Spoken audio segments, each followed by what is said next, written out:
حضرت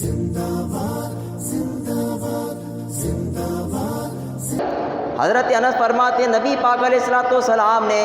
کائنات کی ابتدا سے لے کر جنتیوں کے جنت میں چلے جانے اور جہنمیوں کے جہنم میں چلے جانے کے سارے واقعات بیان فرما دیے۔ حضور علیہ الصلوۃ والسلام نے ابتدا سے لے کے انتہا تک سارے واقعات بیان فرما دیے۔ تو پتہ چلا کہ اللہ نے نبی پاک علیہ الصلوۃ والسلام کو علم میں اوج اور کمال عطا فرمایا کہ رسول اللہ جو کچھ ہو چکا تھا وہ بھی جانتے ہیں، اور جو کچھ قیامت تک ہوگا وہ سب کچھ حضور علیہ الصلوۃ والسلام کے علم میں ہے۔ صحابہ کرام فرماتے ہیں کہ ہم میں سے جس کو جو کچھ یاد رہا سو یاد رہا، اور جو بھول گیا سو بھول گیا، لیکن جب وہ حالات اور واقعات ہمارے سامنے آتے ہیں ہمیں یاد آ جاتا ہے کہ ہاں رسول اللہ نے اس کو بیان کیا تھا۔ امام فخر الدین رازی فرماتے ہیں کہ یہ حضور کا علم ہے جس کا اللہ نے اظہار فرمایا، اور حضور کے عمل کا بھی اللہ نے قرآن میں اظہار فرمایا۔ اللہ فرماتا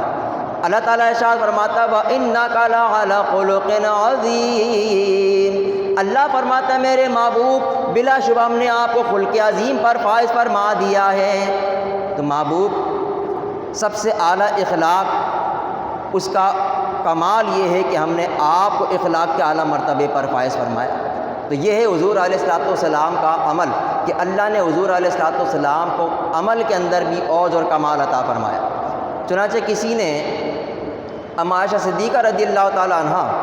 آپ سے سوال کیا کہ اے مومنوں کی ماں یہ بتائیے کہ حضور علیہ الصلوۃ والسلام کے اخلاق کیسے تھے؟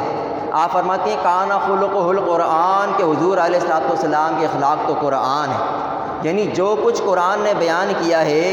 حضور علیہ الصلوۃ والسلام اس کا عملی نمونہ اور چلتی پھرتی تصویر ہے۔ یعنی اگر کوئی حضور کے اخلاق دیکھنا چاہتا ہے تو اس کو چاہیے کہ وہ قرآن کی تلاوت کرے، جو کچھ قرآن نے بیان کیا رسول اللہ ایسے ہی تھے۔ چنانچہ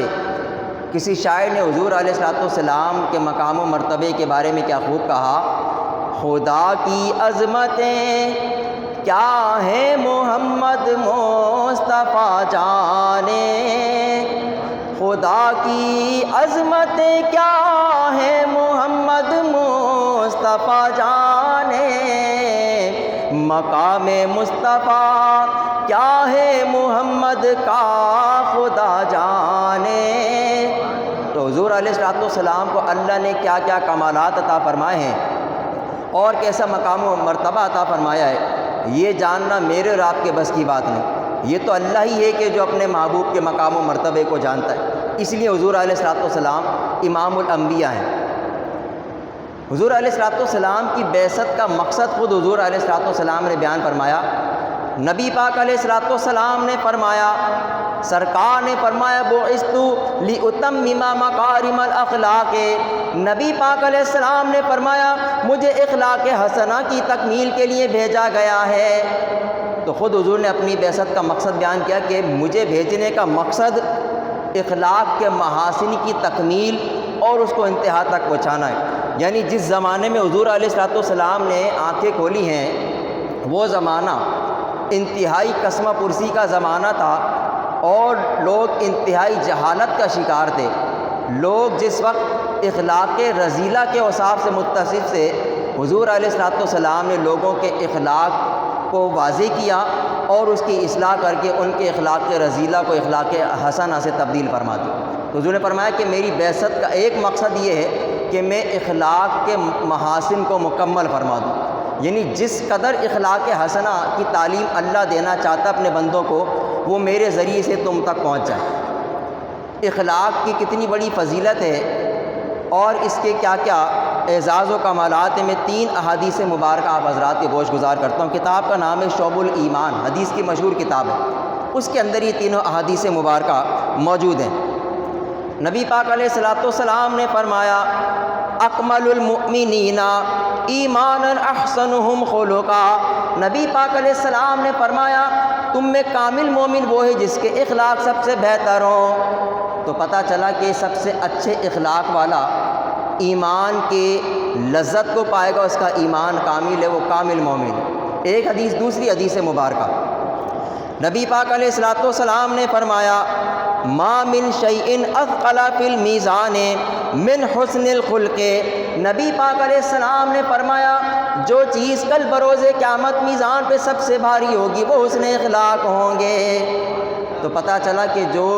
لوگوں کے ساتھ حسن اخلاق سے پیش آئے گا، کل بروز قیامت نامہ اعمال میں سب سے زیادہ بھاری چیز اگر میزان پر کوئی ہوگی تو وہ یہ حسن اخلاق ہے۔ دو حدیث مبارکہ، تیسری حدیث مبارکہ حسن اخلاق کی فضیلت میں اللہ حضور علیہ الصلوۃ والسلام نے فرمایا، نبی پاک علیہ الصلوۃ والسلام نے فرمایا، حسن الخلق یذیب الخطایا کما تذیب الشمس الجلیدا۔ نبی پاک علیہ السلام نے فرمایا حسن اخلاق خطاؤں کو اس طرح مٹا دیتا ہے جس طرح سورج جمی ہوئی چیزوں کو پگھلا دیتا ہے۔ تو پتہ چلا کہ حسن اخلاق سے پیش آنا یہ گناہوں کی بخشش اور خطاؤں کو مٹانے کا سبب ہے۔ تو پتہ چلا کہ حسن اخلاق یہ اللہ کی ایسی بڑی نعمت ہے کہ جس کو مل جائے وہ ایمان میں بھی کامل، میزان پہ اس کے نامہ اعمال بھی بھاری ہوں گے، اور اللہ اس کی برکت سے اس کے خطاؤں کو درگزر فرمائے گا، مٹا دے گا۔ اب آؤ میں حضور علیہ الصلوۃ والسلام کے اخلاق حسنہ سے چند اوصاف حمیدہ حضور علیہ الصلوۃ والسلام کے آپ حضرات کے گوش گزار کرتا ہوں۔ دیکھو حضور علیہ الصلوۃ والسلام کے اخلاق کے کئی ایک اوصاف ہیں، ان میں سے پہلا وصف ہے صبر کرنا، یعنی اسلام کی راہ میں آنے والے مصائب اور آلام کو صبر کے ساتھ برداشت کرنا۔ حضور علیہ الصلوۃ والسلام نے جس وقت مکہ میں تبلیغ کا آغاز کیا تو وہ لوگ کہ جو حضور علیہ الصلوۃ والسلام کو اب تک صادق اور امین کہا کرتے تھے وہ سب کے سب حضور علیہ الصلوۃ والسلام کے مخالف ہو گئے، حتیٰ کہ آپ کے گھر کے لوگوں نے بھی آپ کی مخالفت کرنا شروع کر دی۔ ان حالات کے پیش نظر جب حضور علیہ الصلوۃ والسلام نے تبلیغ کا کام جاری رکھا اور مکہ والوں کی بات کو نہ مانا تو مکہ کے بڑے بڑے سردار عتبہ، شیبہ، ولید، ابو البختری، ابو جہل، یہ سب کے سب انہوں نے یہ طے کیا کہ ابو طالب سے نبی پاک علیہ الصلوۃ والسلام کی شکایت کی جائے۔ چنانچہ یہ سب کے سب حضرت ابو طالب کے مکان کے گرد جمع ہو گئے اور انہوں نے ابو طالب کو طلب کیا۔ انہوں نے ابو طالب کو دھمکی دی۔ ان مکہ کے بڑے بڑے سرداروں نے ابو طالب سے کہا، تمہارا بھتیجا ہمارے بتوں کو برا بھلا کہتا ہے، ان کو جھوٹا کہتا ہے، تو تم یوں کرو کہ اس کے اور ہمارے درمیان سے ہٹ جاؤ تاکہ ہم اس کو قتل کر کے اپنا بدلہ لیں، اور اگر تم اس کا ساتھ دیتے ہو تو تم بھی میدان عمل میں نکلو تاکہ ہم تم سے بھی بدلہ لیں۔ جب انہوں نے یہ دھمکی دی تو حضرت ابو طالب کمزور اور ناتواں ہو چکے تھے، آپ بڑے پریشان ہوئے۔ آپ نے نبی پاک علیہ الصلوۃ والسلام کو طلب کیا۔ حضور علیہ الصلوۃ والسلام تشریف ہے، حضرت ابو طالب نے کہا، بھتیجے تمہارا چچا بوڑھا ہو چکا ہے، میری ہڈیاں کمزور ہو چکی ہیں، مجھ پر اتنا بار نہ ڈالو کہ میری ہڈیاں اس کو برداشت نہ کر سکیں، تو بیٹا یوں کرو کہ کچھ دن کے لیے مکہ والوں کی بات مان لو اور تبلیغ اسلام سے باز آ جاؤ، کچھ دن کے لیے اس کو موقوف کر دو۔ جب حضور علیہ الصلوۃ والسلام نے اپنے چچا کی یہ بات سنی تو حضور علیہ الصلوۃ والسلام کا یہ ایک ہی واحد